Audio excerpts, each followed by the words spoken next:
Ready to unlock secure online shopping directly from your bank account with your RBC debit card? First, let's get your RBC debit card ready for online use. Head over to the RBC Royal Bank website and log into your online banking account using your username and password.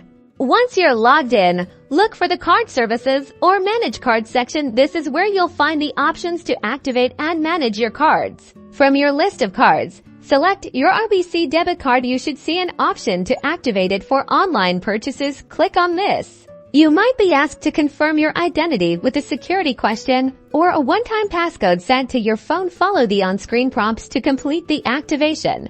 And that's it. Your RBC debit card is now activated for secure online transactions when you're shopping online. Simply select the debit card payment option.